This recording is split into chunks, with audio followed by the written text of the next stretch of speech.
സർക്കാരുമായി ഏറ്റുമുട്ടി ദേശീയ ശ്രദ്ധയാകർഷിച്ച ഗവർണർ ആരിഫ് മുഹമ്മദ് ഖാൻ സെപ്റ്റംബറിൽ കാലാവധി കഴിഞ്ഞാലും കേരളത്തിൽ തുടരാൻ സാധ്യത.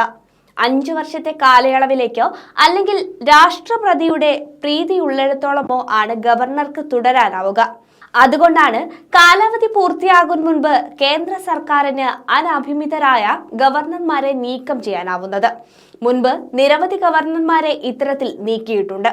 രാഷ്ട്രപതിയുടെ പ്രീതിയുണ്ടെങ്കിൽ കാലാവധി കഴിഞ്ഞാലും പുതിയ ഗവർണറെ നിയമിക്കും വരെ ഗവർണർക്ക് തുടരാനാകും. 73കാരനായ ആരിഫ് ഖാൻ നേരത്തെ ഉപരാഷ്ട്രപതി സ്ഥാനത്തിനായി ഡൽഹിയിൽ ഏറെ ശ്രമിച്ചിരുന്നു. പക്ഷേ ബംഗാളിൽ മുഖ്യമന്ത്രി മമതാ ബാനർജിയുമായി നിരന്തരം ഏറ്റുമുട്ടിയ ബംഗാൾ ഗവർണറായിരുന്നു ജഗ്ദീപ് ധൻഖറിനാണ് ഉപരാഷ്ട്രപതിയായി നറുക്കുവീണത്. ആരിഫ് മുഹമ്മദ് ഖാൻ രാജിവെച്ച് ഉത്തരേന്ത്യയിൽ നിന്ന് ലോക്സഭാ തിരഞ്ഞെടുപ്പിൽ നിന്ന് മത്സരിക്കുമെന്നും അഭ്യൂഹം ശക്തമായിരുന്നെങ്കിലും അതുണ്ടായില്ല. 2004 ഖാൻ BJPയിൽ ചേർന്നത്. മുഖ്യമന്ത്രി നരേന്ദ്രമോദിയുമായും ഉന്നത BJP നേതാക്കളുമായും ഉറ്റ ബന്ധമുള്ള ആരിഫ് മുഹമ്മദ് ഖാൻ BJPയുടെ ന്യൂനപക്ഷ മുഖമാണ്. BJPയുടെ ഹിന്ദുത്വ നിലപാടുകൾ ഉൾക്കൊള്ളാനാകുന്ന നേതാവാണ് ആരിഫ് മുഹമ്മദ് ഖാൻ. താൻ പതിറ്റാണ്ടുകളായി RSSകാരനാണെന്ന് അദ്ദേഹം തുറന്നു പറഞ്ഞിട്ടുണ്ട്. കേരളത്തിന്റെ 22ാം ഗവർണറായി 2019 സെപ്റ്റംബർ 6 ഖാൻ ചുമതലയേറ്റത്. ഉത്തർപ്രദേശിലെ ബുലന്ദ്ഷഹറാണ് ദേശം.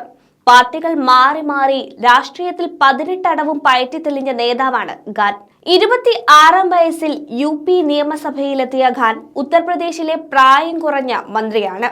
ചരൺ സിംഗിന്റെ ഭാരതീയ ക്രാന്തി ദളിൽ തുടങ്ങി കോൺഗ്രസിലൂടെ വളർന്നു. പിന്നീട് കോൺഗ്രസിനെ വെല്ലുവിളിച്ച് ജനതാദളിലൂടെ BJPയിൽ. UPയിലെ ബഹ്റൈച്ചിൽ നിന്ന് 2ാം വട്ടം ലോക്സഭാ അംഗം. ഇന്ദിരയുടെ മരണശേഷം രാജീവ് ഗാന്ധിയുടെ വിശ്വസ്തൻ.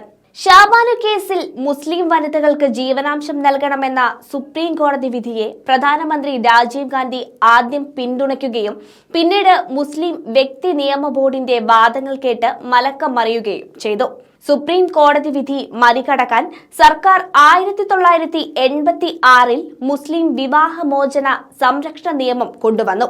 അതിൽ പ്രതിഷേധിച്ച ഖാൻ നിയമം പാസാക്കുന്നതിന് മുൻപ് ലോക്സഭയിലെ പിൻസീറ്റിൽ ചെന്നിരുന്ന് മന്ത്രിസ്ഥാനത്ത് നിന്നുള്ള രാജിക്കത്തെഴുതി. കോൺഗ്രസും വിട്ടു. കോൺഗ്രസ് വിട്ട ശേഷം VP സിംഗിനൊപ്പം ജൻമോർച്ചയിലൂടെ ജനതാദളിലേക്ക്. VP സിംഗ് സർക്കാരിൽ വ്യോമയാന മന്ത്രിയായി. പിന്നീട് മായാവതിയുടെ BSPയിൽ ബഹ്റൈച്ചിൽ നിന്ന് കോൺഗ്രസ്, ജനതാദൾ, BSP പാർട്ടികളുടെ ലേബലിൽ ജയിച്ചു.